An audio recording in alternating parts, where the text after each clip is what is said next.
Cristo é a melhor escolha. Como o Senhor disse para Maria, ela escolheu a melhor parte. Então, enquanto o pessoal vai organizando aqui, queria convidar nesta noite aqui o pastor André Gomes. Vamos aplaudir o Senhor.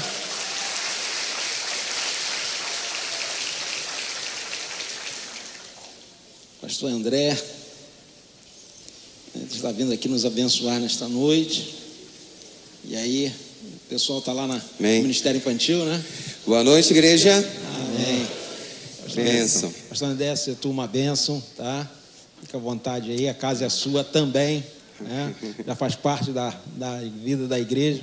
Então, seja sempre bem-vindo aqui em nosso meio. E ore aí, por mim. Amém. Vamos, estenda suas mãos para cá também. Vamos orar pelo servo do Senhor que vai nos abençoar nesta noite com uma palavra poderosa aqui em nome de Jesus. Querido Deus, amado Pai, nós estamos aqui com o teu servo, Senhor Deus, que veio nos abençoar com uma palavra do teu coração, que colocou no coração do teu servo, para ser uma boca profética para nós nesta noite. E que ele possa nos abençoar ricamente nesta noite, Senhor Deus, que nós possamos sair daqui, Senhor Deus, impactados com a palavra que o teu servo for ministrar nesta noite. Que seja canal de bênção na vida de cada um. E aqueles que estiverem nos assistindo também através da transmissão, seja ricamente abençoado, assim como nós temos sido abençoados neste culto. Nós te agradecemos no poderoso nome de Jesus. Amém e amém. Pastor, você tem uma bênção. Amém. Obrigado. Obrigado, pastor. Obrigado, pastor Renê, Jaísa. Tenho o prazer de poder receber, esse convite, de poder estar aqui comemorando o aniversário da igreja de 29 anos. E eu não vim sozinho, eu vim acompanhado da princesa do Mutondo, Leilane Gomes. Fica de pé para o pessoal te ver.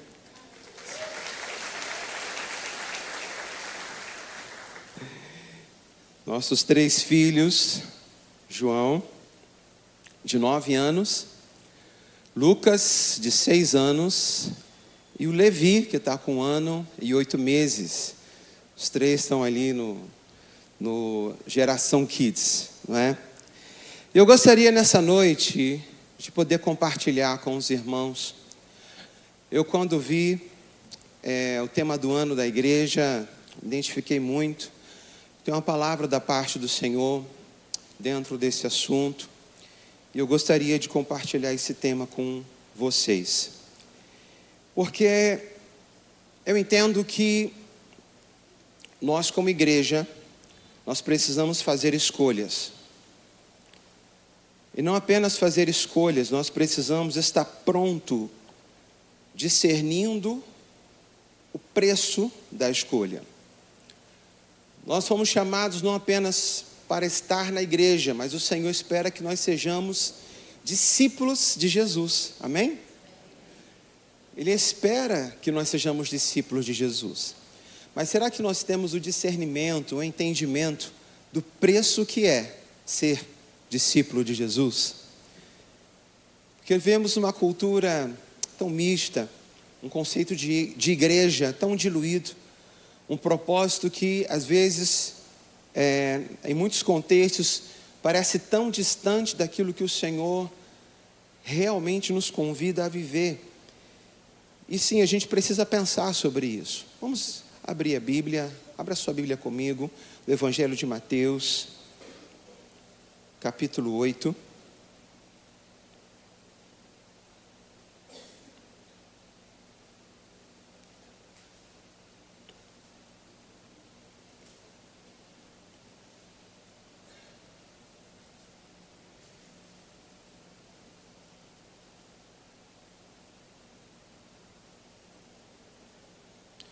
A partir do versículo 18, o subtítulo é: Jesus põe à prova os que querem segui-lo.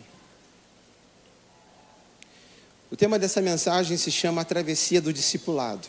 Amém? Conseguiram achar? Amém? Vamos ler. Vendo Jesus, muita gente ao seu redor, ordenou que passassem para a outra margem. Então, aproximando-se dele, um escriba disse-lhe: Mestre, seguir-te-ei por onde quer que fores.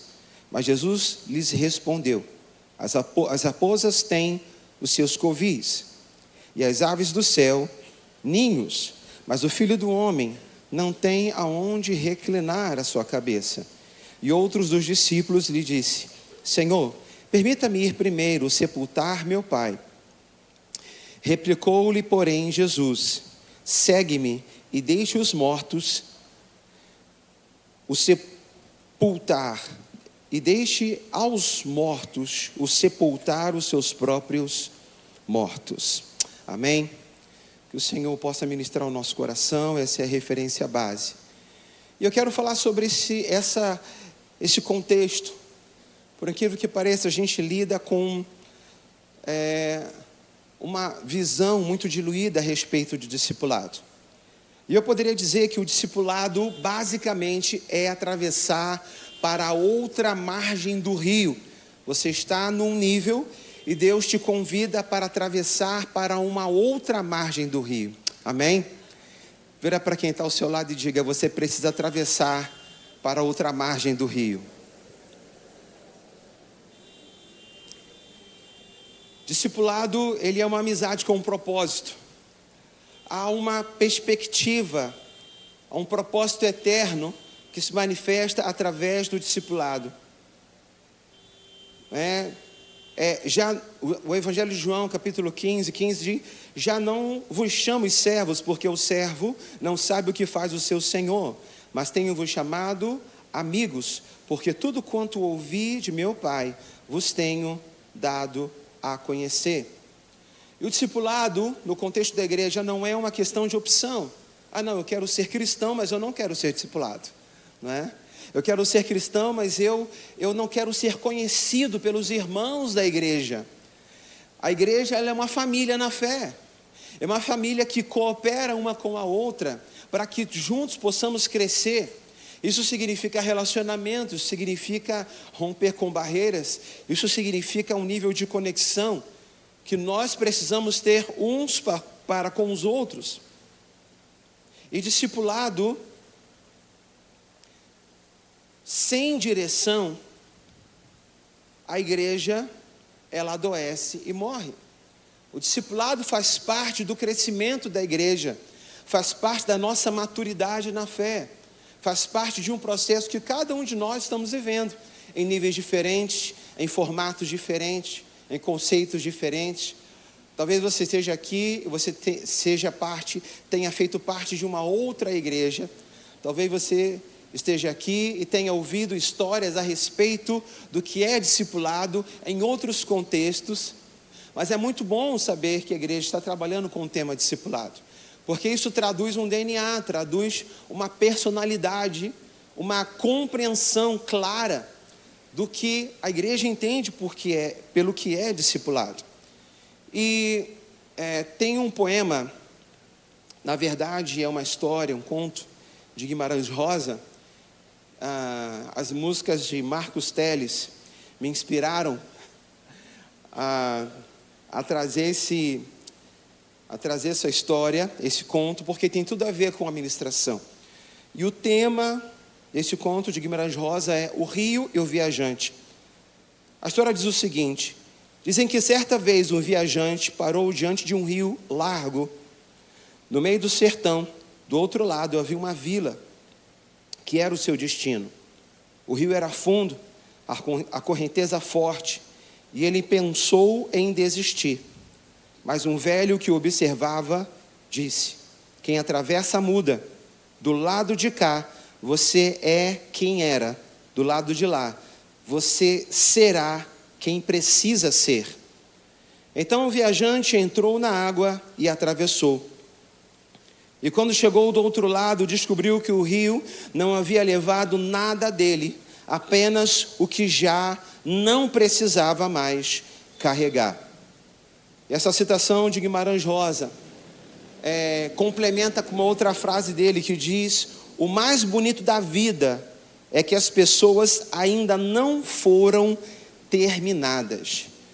E nós, com a nossa perspectiva cristã, quando olhamos um texto como esse, nós reconhecemos uma verdade bíblica na história e na inspiração de Guimarães Rosa. Sabe por quê? Porque a obra do Espírito Santo de Deus na nossa vida não está terminada. Amém? Amém? Existe uma obra que está em curso, existe algo que Deus está fazendo. E é tão interessante porque eu já tive a oportunidade de ir a Manaus, atravessar, né? Eu estava aí com o pastor Renê, não é? Que participou dessa viagem. Nós estávamos indo ali para Santarém. E é impressionante o Rio Amazonas, a largura do Rio Amazonas, a força de um rio que, na verdade, quando você olha, é o mar. Você não vê a outra ponta. Quantos aqui já entraram num rio largo e que realmente era algo desafiador? Quantos aqui já tiveram essa oportunidade, né? Então, você sabe exatamente como é. E nós, horas a fio, navegando naquela embarcação até chegar à cidade de Santarém. Então era difícil a gente perceber como que o condutor daquela embarcação sabia exatamente aonde passar, porque haviam outras embarcações que já haviam afundado, haviam lugares que haviam barrancos de areia no meio daquele grande rio, e que na verdade era um mar. Nós não víamos a margem do outro lado. Ora afunilava e ora abria. Então, ao ler um poema como esse, a nossa cabeça ela realmente explode no sentido de entender exatamente esse desafio. O desafio de atravessar para o outro lado. O desafio, o medo, o receio do desconhecido, de não saber como é que vai ser essa travessia, de como é que vai ser esse processo. O Evangelho de Marcos 16:15 diz: ide por todo o mundo e pregai o Evangelho a toda criatura. E aqui em Mateus capítulo 8, Jesus, ele está mostrando o custo do discipulado. Quanto que custa para de fato você viver esse discipulado, você entender na perspectiva de Jesus o que de fato vai te custar para viver verdadeiramente uma vida com Ele. Será que nós estamos avaliando isso da forma correta, da forma como Ele deseja que nós venhamos a avaliar?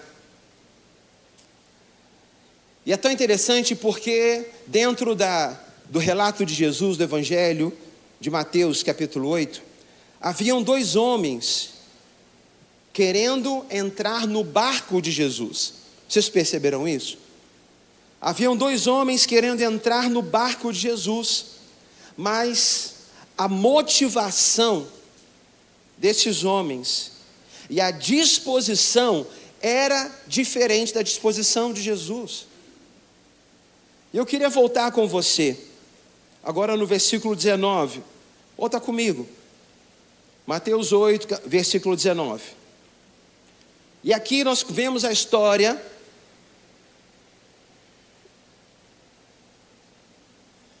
onde havia um homem entusiasmado. Vamos ler. Então, aproximando-se dele, um escriba disse-lhe: mestre, seguir-te-ei por onde quer que fores. Um homem entusiasmado, depois do que Jesus fez, depois da pregação de Jesus, depois dos milagres que Jesus realizou. Aquele homem estava entusiasmado por tudo que ele viu, por tudo que ele percebeu, pela autoridade que Deus havia dado a Jesus. Ele queria entrar naquele barco. Mestre, eu te seguirei por onde quer que fores. Ele respondeu, ele disse para Jesus. E Jesus responde para ele: as raposas têm seus covis, as aves do céu ninhos, mas o Filho do Homem não tem aonde reclinar a sua cabeça. Veja bem, este homem, ele era um mestre da lei. Era alguém versado nas Escrituras. Era alguém que andava por aquela cidade cheio de autoridade. Era conhecido por todos. Ele tinha um status social. ele tinha uma estabilidade. E a sua declaração parece linda, parece adequada, mas Jesus responde de uma forma surpreendente, que eu não sei você, mas a impressão que me passa no primeiro momento é que a resposta de Jesus não tem nada a ver com o que ele está falando. Você percebeu isso? Jesus, eu quero ir com você. Ele diz, olha, a raposa tem os seus covis, as aves do céu, os seus ninhos, mas o Filho do Homem não tem aonde reclinar a sua cabeça. O que Jesus está dizendo é o seguinte, ei, você não vai ter conforto para onde eu vou. Porque para o lugar onde eu vou, as raposas podem até ter aonde, cadê? As raposas podem ter até os seus covis, as aves do céu podem ter até os seus ninhos, mas eu, Filho do Homem, não tenho aonde reclinar a minha cabeça. Será que você está disposto a abandonar tudo isso? Será que você está disposto a abandonar o seu status? Será que você está disposto a abandonar a sua posição? Será que você está entendendo o custo do discipulado? Porque você acha que está subindo mais um degrau, ou seja, eu agora sou no nível, no status social, com Jesus, agora eu vou para um outro nível. Não, você não está entendendo o custo do discipulado. Você não está entendendo o custo que é me seguir.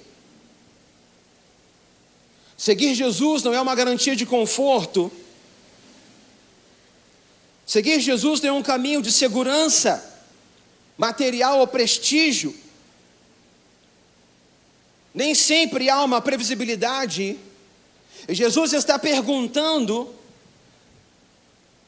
para aquele homem, será que você está verdadeiramente disposto a me seguir sem garantias? Porque na verdade muitos querem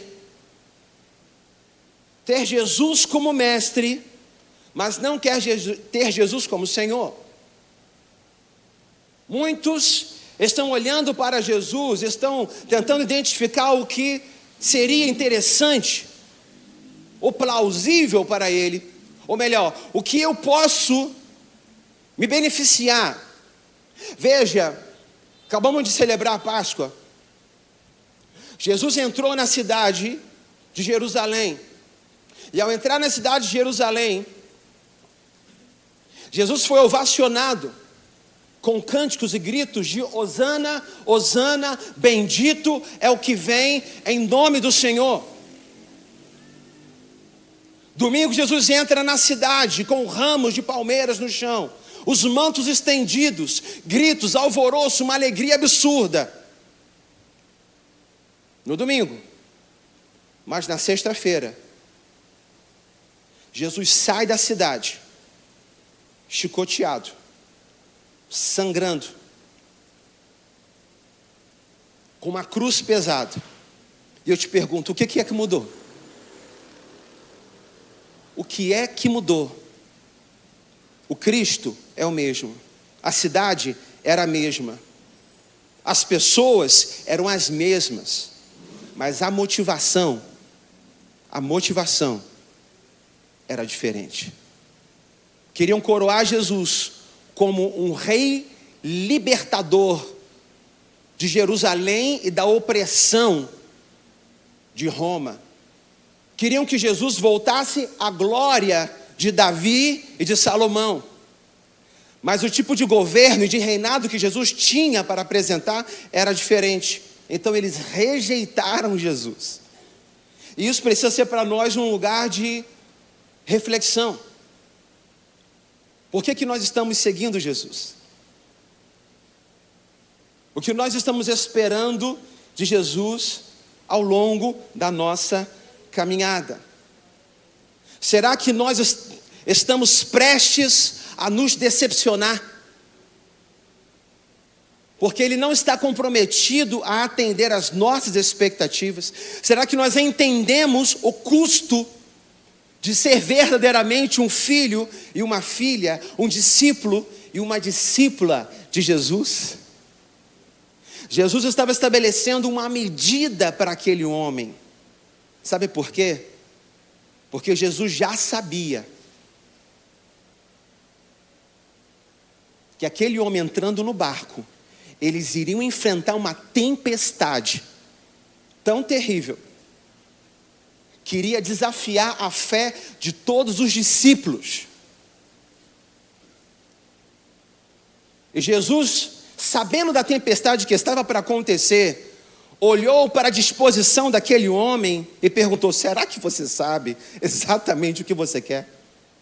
Será que você está entendendo? Os discípulos estavam naquela tempestade.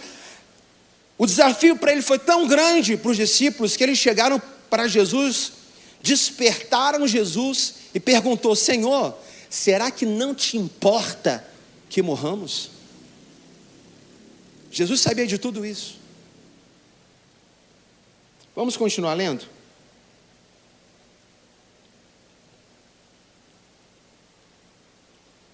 Versículo 21.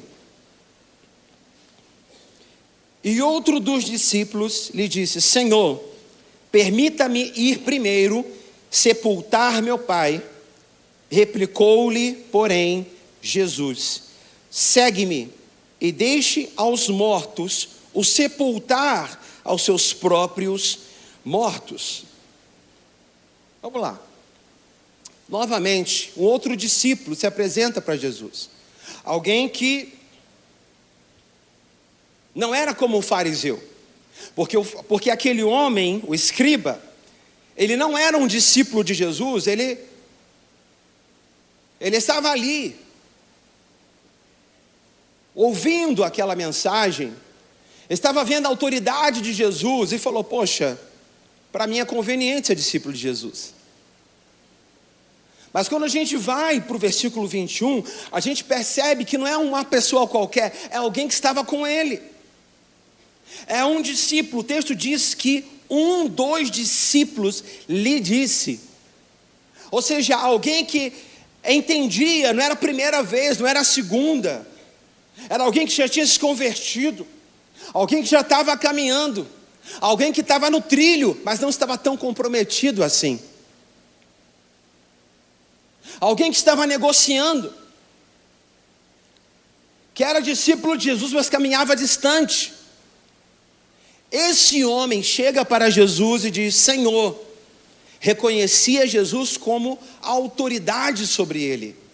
Amém? E ele diz: permita-me ir primeiro sepultar o meu pai. Gente, isso parece razoável para você ou não parece? Parece razoável? Vamos lá, gente. Vamos lá. Se fosse o seu pai, parece razoável para você? Vamos ver a resposta de Jesus de novo? Replicou-lhe, porém, Jesus: segue-me e deixe aos mortos sepultar os seus próprios mortos. A primeira impressão, quando a gente lê, a gente diz: rapaz, mas que resposta mais, firme da parte de Jesus. Só eu que tive essa impressão? Só eu, gente? Vamos lá, grupo de vida. Só eu que tive essa impressão? Rapaz, eu também. Quando eu li, eu falei: meu Deus do céu, o que é isso? Mas é certo, irmãos, a gente entender que o pai daquele discípulo provavelmente não havia morrido. Não era algo imediato. Mas era algo que estava acontecendo. Poderia durar um mês, poderia durar um ano, poderia durar 3 anos, poderia durar 5 anos, poderia durar 10 anos. E ele estava dizendo: olha, eu até quero ser seu discípulo, eu até quero renunciar, eu até quero dizer não para muita coisa, mas eu queria te pedir uma coisa: espero meu pai morrer. Eu não sei quanto tempo isso vai demorar, mas espero meu pai morrer, o tempo que for. Depois que eu resolver os meus assuntos familiares, depois que eu resolver os meus assuntos financeiros, depois que eu resolver os meus dilemas de relacionamento, depois que eu der conta da minha casa e dos problemas que a minha casa demanda de mim, aí sim eu vou ser seu discípulo. Quantos aqui estão entendendo?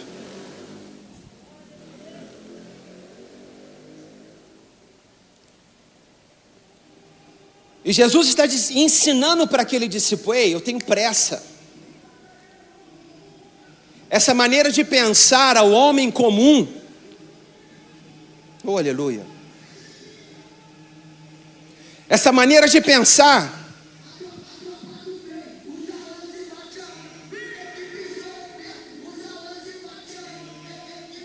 está passando.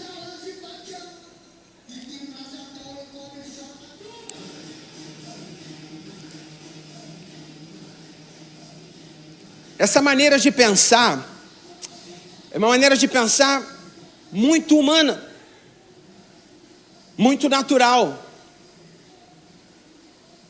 muito comum. Isso se espera de qualquer pessoa, é ou não é, gente? Quando você fala a respeito disso, é algo natural, é algo natural para qualquer pessoa. Mas o que eu acho interessante no texto é que Jesus está dizendo: ei, o que eu estou te chamando não é para você encaixar o evangelho na tua rotina e na tua vida.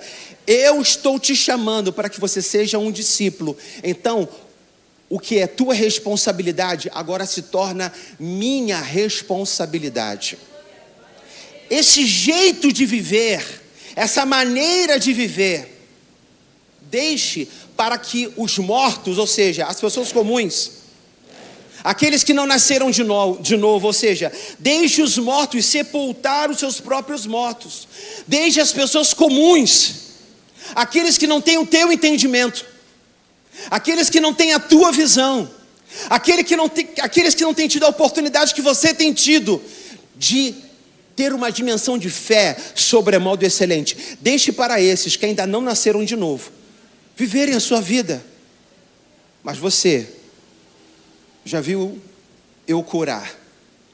Você já viu os milagres que eu fiz? Faça o seguinte: não viva mais como as pessoas comuns vivem. Se permita ser desafiado na sua fé. Irmãos, Deus não negocia comigo e com você. Existem coisas que aos olhos dos homens parecem razoáveis, mas essas coisas aos olhos de Deus não é razoável. Deus tem pressa. Deus tem pressa. Aquilo que Ele precisa fazer, Ele vai fazer, e Ele tem pressa. Aquele discípulo se sentiu incomodado, ou seja, o Espírito Santo disse: olha, está na hora de você subir um novo nível. Está na hora de você ser apenas um discípulo comum, apenas de ser aquele que caminha na multidão. Está na hora de você entrar no barco e fazer a travessia. Está na hora de você entrar no barco e fazer a travessia. E aquele discípulo, não, peraí, é porque eu tenho... É agora. O que você vai fazer? Vira para quem está ao seu lado e diga: e aí? Jesus está te chamando para entrar no barco ou não?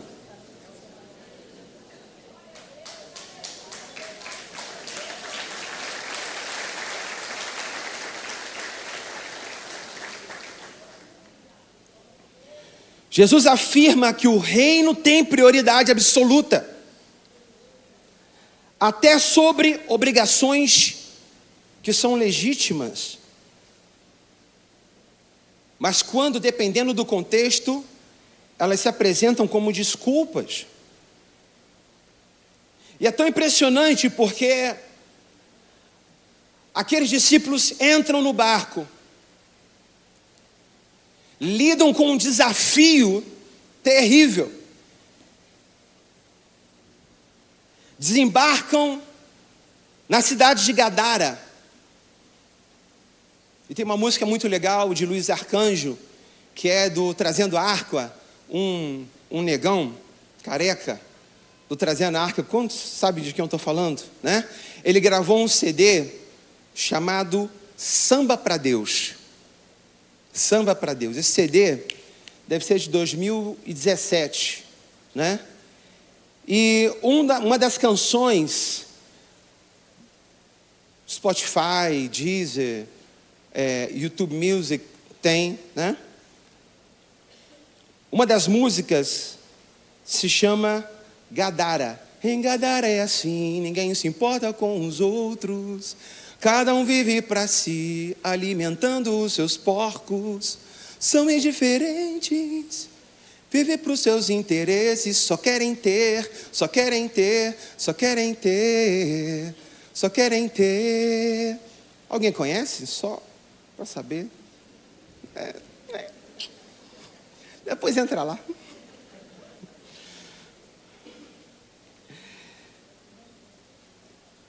Então Jesus atravessa com seus discípulos. E atravessar com Jesus significa ingressar na escola do crescimento, aonde Jesus faz e os discípulos observam. Aonde os discípulos estão prestando atenção e percebendo a temperatura, o dilema, os conflitos em cada circunstância que Jesus está vivendo, que eles estão vivendo junto também com ele. E a gente encara aqui no texto a história de um missionário improvável, que é aquele homem endemoniado de Gadara. Vamos fazer uma continuidade do texto? Dá uma olhada aí. Mateus capítulo 8. Quando você continua, você vai ver, versículo 23, Jesus acalma a tempestade. A escola já começa aqui. Onde Jesus está provando a fé dos seus discípulos. E aqueles discípulos, eles ficam maravilhados com a autoridade de Jesus. Porque diante da adversidade, eles reconhecem e fazem uma pergunta retórica: quem é esse que até os ventos e os mares obedecem à sua voz? Quando você decide caminhar com Jesus e diz: Senhor, eu quero ser discipulado por Ti. E no contexto da igreja, irmãos, entenda, tem muita gente que diz: olha, eu sou discípulo de Jesus. Tudo bem. Perceba, os fariseus tinham seus discípulos. João Batista tinha os seus discípulos. Aqueles que caminhavam com ele. Então, Jesus tinha também os seus discípulos. Mas o nosso contexto hoje, Jesus, ele está espiritualmente no nosso meio, amém? Mas a referência do discipulado não pode ser apenas uma referência espiritual, amém? A referência do discipulado é os pastores da igreja, é a liderança da igreja. O discipulado, ele se dá nos relacionamentos, na troca, no vínculo, na pessoalidade.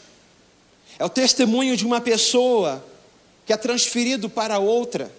São os desafios e a humanidade de cada um que a gente percebe. Que é um primeiro momento, a gente acha que aquela pessoa ela é perfeita, que nunca erra. Mas quando a gente começa a caminhar junto, a gente começa a perceber as fragilidades.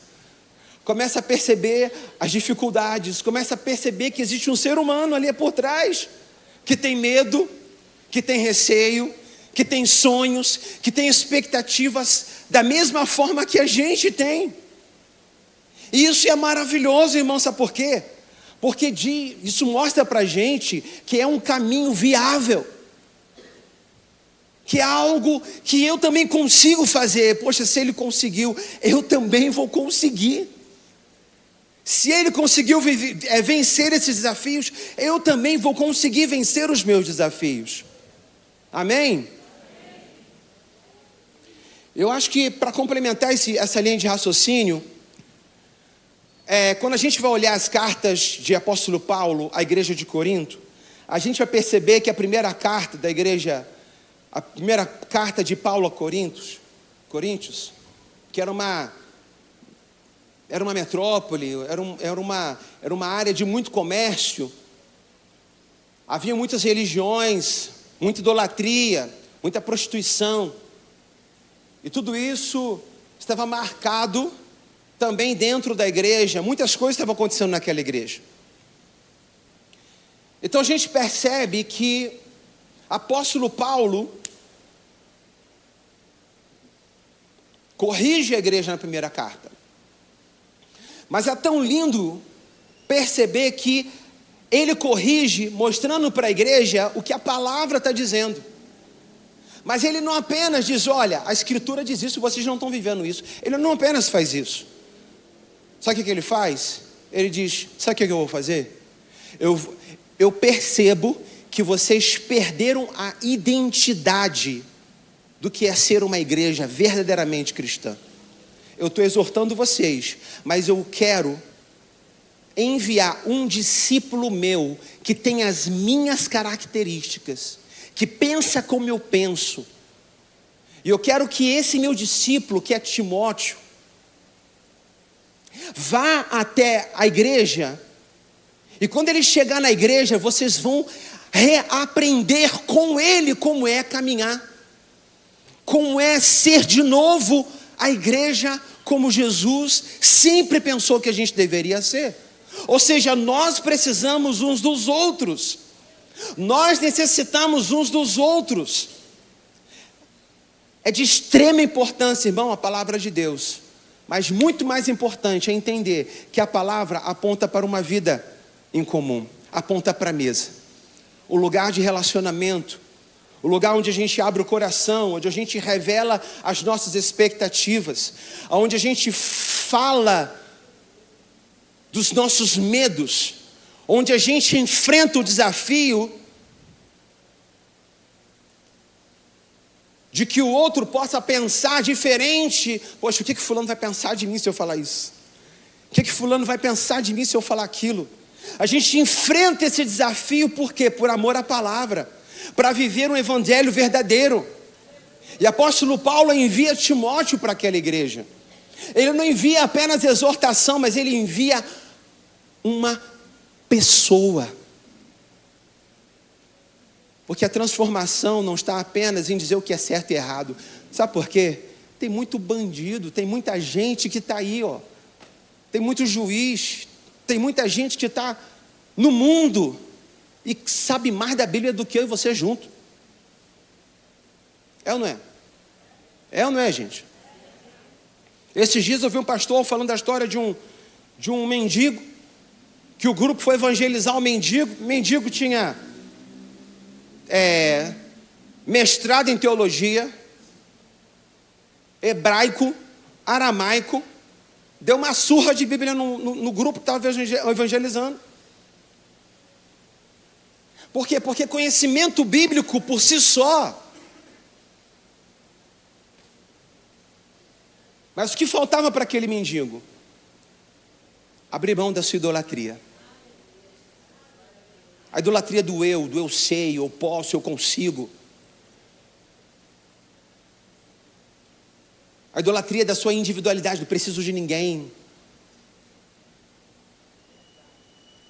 Jesus nos chama a viver uma vida comum, a repartir o pão, a enfrentar os desafios juntos, a passar pelos dilemas, na comunhão com o Senhor. E quando a gente avança para o versículo 28, vamos voltar para Mateus, vamos ler aqui. Tendo ele chegado ao outro lado da margem, a terra dos Gadarenos, vieram-lhe ao encontro 2 endemoniados, saindo dentre os sepulcros, e a tal ponto furiosos que ninguém podia passar por aquele caminho. E eis que gritaram, que temos nós contigo, ó Filho de Deus? Vieste aqui atormentar-nos antes do tempo?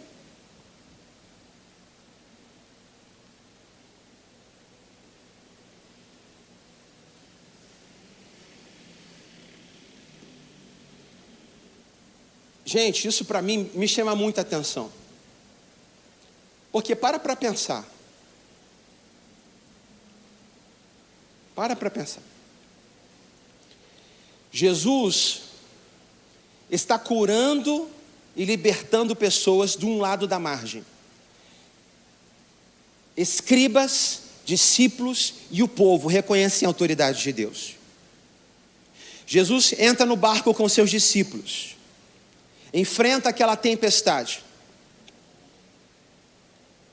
E agora, aqueles discípulos testificam que os ventos e os mares reconhecem a autoridade de Deus.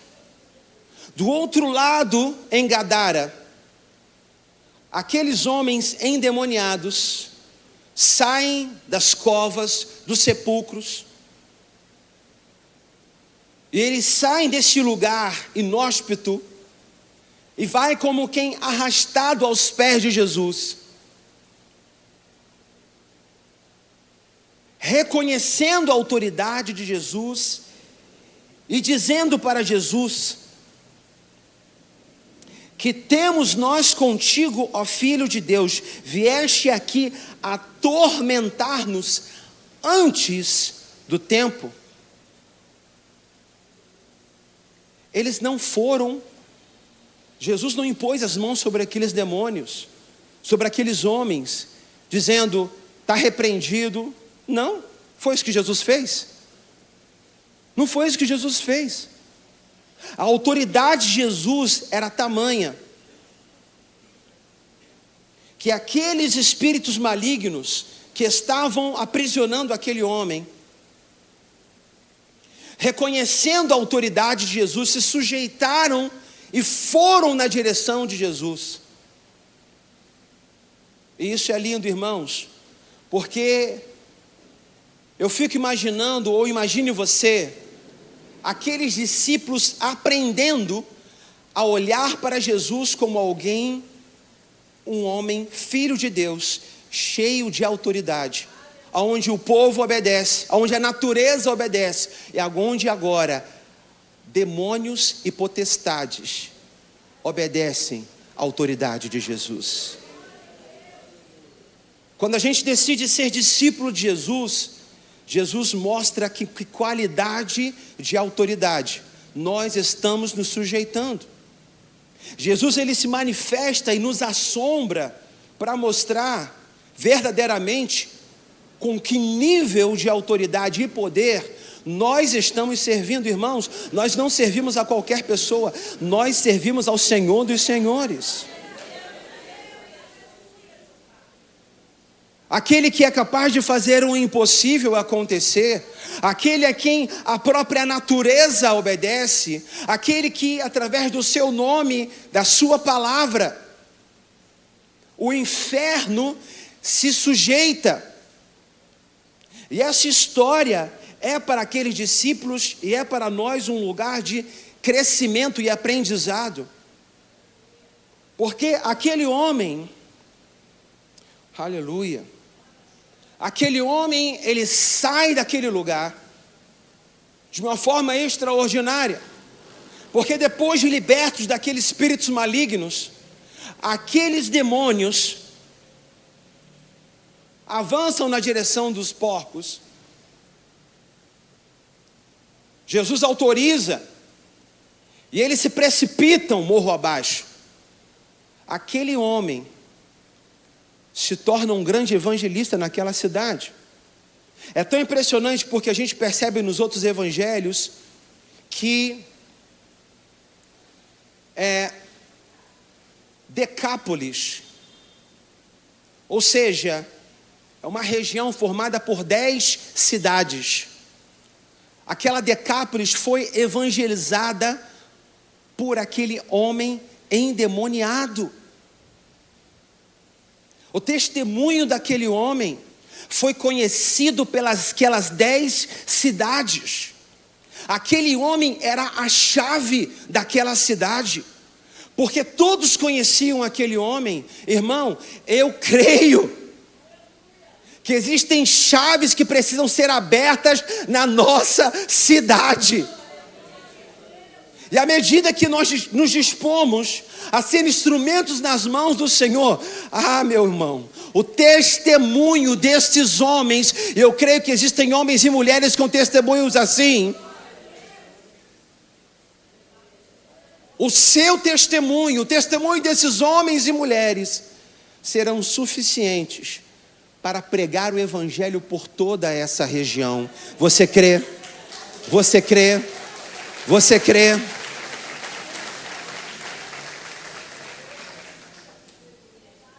Esse é o testemunho de Billy Graham. Uma grande campanha de evangelismo. Milhares de pessoas presentes naquele lugar. E apenas um homem se converteu. Mas esse homem era Billy Graham. Esse homem era Billy Graham. Uma história ilibada. Milhares e milhares de vidas foram alcançadas no mundo inteiro, através das pregações, através das suas cruzadas evangelísticas. E eu creio, irmãos, na volta de Jesus. Eu creio que Jesus está preparando os seus. Eu creio que a glória com que Deus já usou tantos homens no passado, não é histórias do passado, mas Deus, Ele quer continuar operando hoje, Deus quer continuar operando agora, Deus quer continuar operando nessa igreja, Deus quer continuar usando a sua vida. Se coloque no lugar daqueles discípulos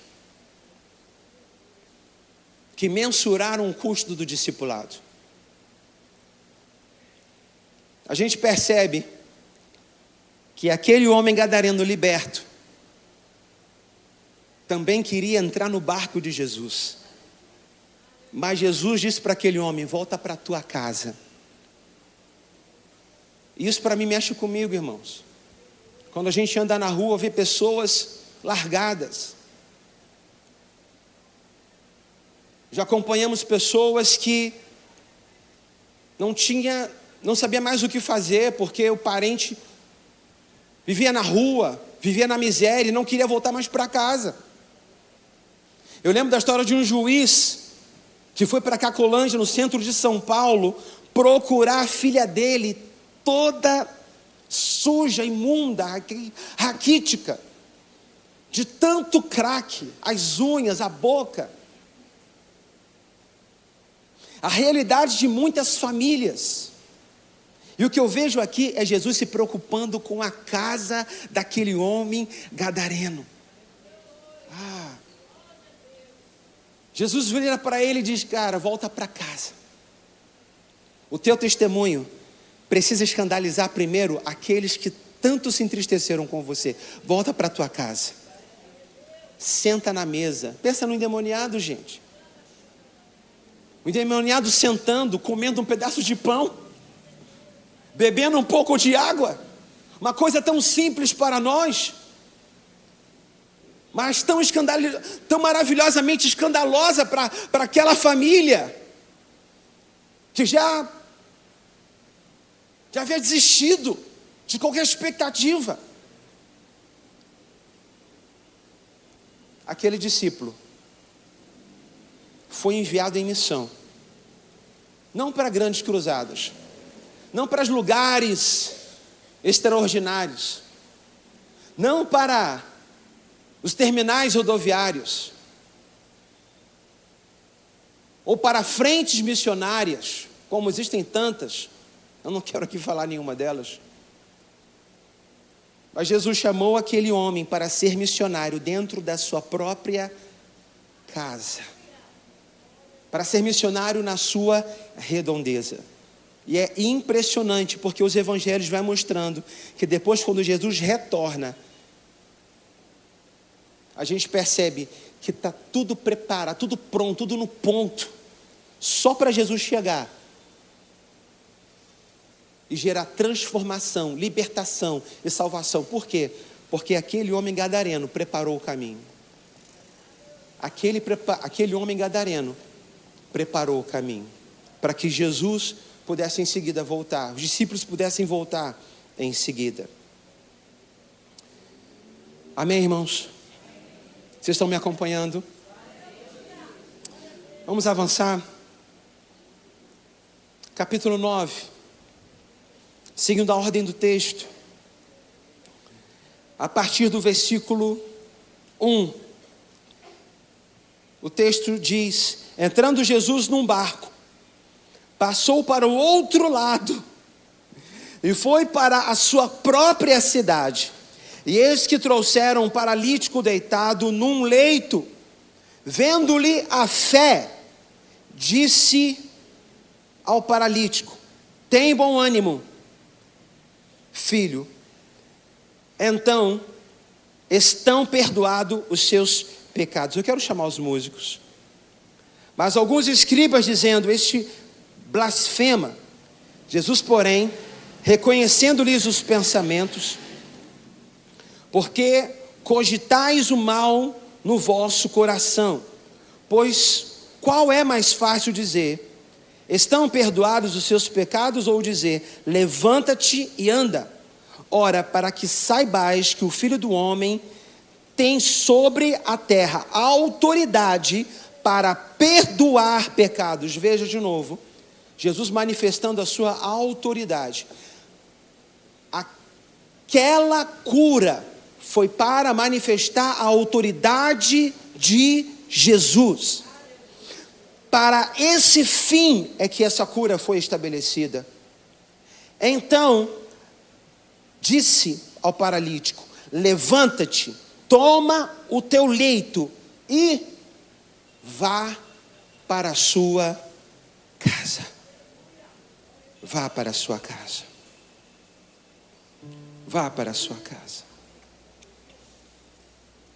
Essa história é uma história linda, porque a gente percebe 4 amigos ajudando um 5º amigo que está paralítico, mas que ouvia as histórias de Jesus.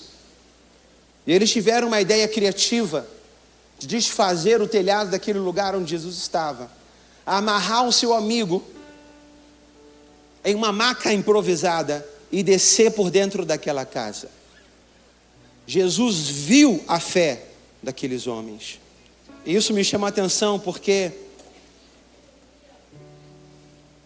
a nossa fé não é apenas sentimento.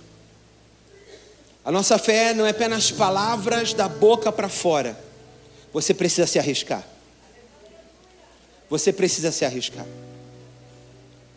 Aqueles amigos se arriscaram porque geraram um nível de expectativa naquele amigo paralítico. Para pensar comigo. Para pensar comigo. Aqueles homens creram tanto que Jesus iria curar aquele paralítico. Creram tanto. Convenceram aquele homem. Amarraram ele numa maca. E se não fosse isso que Jesus queria fazer? E se batesse uma dúvida no coração de um deles? E se? E se? A nossa fé, ela precisa ser provada. Você precisa se arriscar, meu irmão. Fé não é só pensamento, não é só o que a gente acha. Fé é quando você diz, assim como meu pai dizia: se a palavra de Deus é o que diz, então isso aqui vai acontecer na minha vida. Eu não aceito apenas viver lendo histórias, eu quero viver essas histórias. Eu quero viver essas histórias. E aquilo me chamou a atenção, porque os discípulos de Jesus também estavam vendo o nível de fé daqueles homens. Aquele homem paralítico desceu, telhado abaixo. E o texto diz: Jesus, vendo-lhes a fé. Vendo-lhes a fé. Irmão, permita que Jesus veja a sua fé. Se você realmente crê que o discipulado transforma, você precisa tomar uma decisão.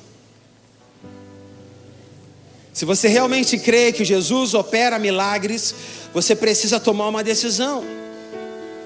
E eu falei para uma irmã lá na igreja, eu falei: olha, o esposo com câncer,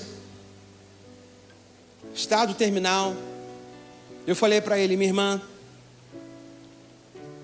seu marido pode ficar curado, como não pode ficar curado. Mas diante da dúvida, o que você prefere? Crer e ver Deus operando milagre, ou se poupar do desgaste e simplesmente se conformar e dizer: não é a vontade de Deus e ele não vai ser curado, e vamos seguir a nossa vida? Todos nós temos uma escolha. Todos nós precisamos escolher algo. A nossa luta sempre será a luta pela nossa fé. Não importa as circunstâncias, não importa os desafios que a gente passe, o que importa é você crer. Você crê. Você realmente crê que Deus é poderoso para fazer. Jesus fala para aquele homem também: ei, pega a tua maca, pega as tuas coisas e vá para a tua casa. Deixa a tua família ver o que eu fiz em você. Deixa aqueles que moram com você desfrutar da mesma alegria que todo mundo aqui está desfrutando.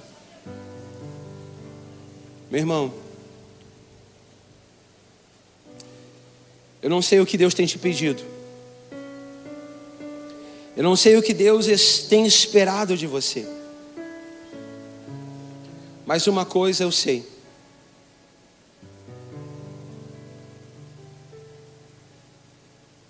Ele te chama para ser um discípulo. E sem fé, isso não vai acontecer. Porque sem fé nós vamos apenas olhar para os homens, vamos olhar para as suas limitações. Eu lembro que eu discipulava pessoas, eu nem casado, eu discipulava casais. Não é o padrão? Não é o padrão. Mas pela circunstância, aquele casal acreditava em mim, e eu estava ali caminhando com eles e falava: Senhor, como é que isso pode ser possível? Mas Deus via a fé no coração daquele casal, e Deus me usava para alcançar aquele casal. É uma questão de fé. Você crê? Você crê? Você crê?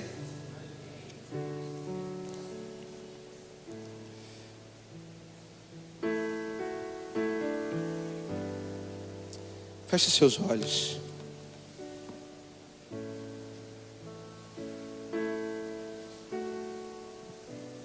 A voz me chama sobre as águas, onde os meus pés podem falhar, e ali te encontro no mistério, em meio ao mar, confiarei.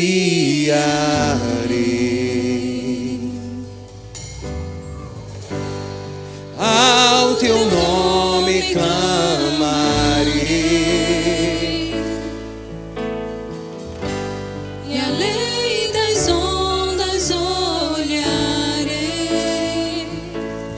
o mar crescer, somente em ti, Deus, descansarei, pois eu sou teu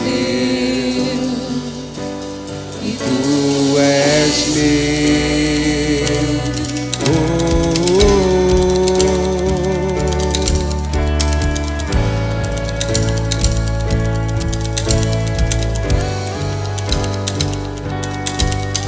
Pai, nós clamamos o teu santo nome, Senhor, nessa noite. E nós nos apresentamos a ti nessa noite. E nós te pedimos, Deus, olhe para nós, Senhor. Não queremos alimentar expectativas erradas a seu respeito. Não queremos, Senhor Jesus, olhar para ti segundo a nossa vontade, a nossa expectativa. Ó Deus, mas nós queremos verdadeiramente, Senhor, ser seus discípulos. Ó Deus, e ver o teu agir sobrenatural se manifestando na nossa vida, Pai. Ó Pai, nós nos dispomos e nós queremos, Senhor, fazer a travessia contigo, para onde o Senhor nos levar, para onde o Senhor nos mandar ir, Senhor. Nós queremos fazer a travessia. Ó Deus, se o Senhor nos chamar para atravessar mares revoltos, nós iremos. Se o Senhor nos chamar para lugares desafiadores, nós também iremos.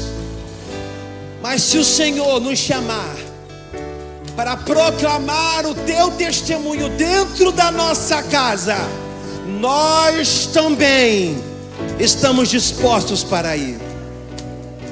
Ó Deus, nós dessa noite dizemos: eis-nos aqui, e envia a cada um de nós, segundo a tua vontade, segundo o teu propósito, que se manifesta em cada um de nós. Em nome de Jesus, amém e amém. Aleluia. Guia-me para que em tudo em ti confie, sobre as águas eu caminho, por onde quer que chame. Oh, leva-me mais fundo do que já estive, e minha fé será mais firme, Senhor, em tua presença.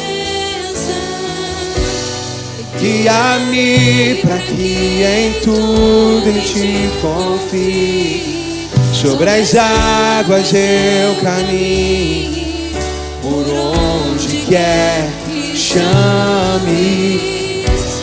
Leva-me mais fundo do que já estive, e minha fé será mais firme, Senhor, em tua presença.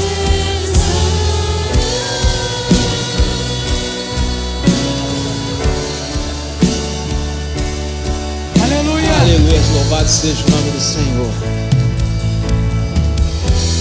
Glória a Deus. Pastor André, muito obrigado. Vamos passar para aqui para Jaísa. Tem uma lembrança aqui para entregar aqui.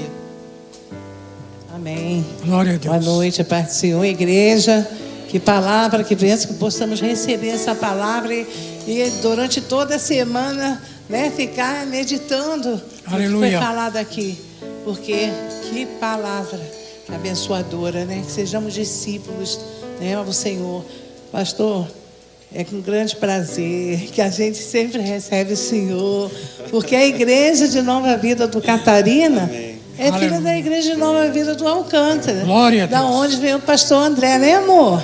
Sim. Sim, nós somos da igreja de Nova Vida do Alcântara, enviado o pastor Haroldo para cá, né? Então, por isso que sempre o pastor André está juntinho da gente, nos Glória a abençoando.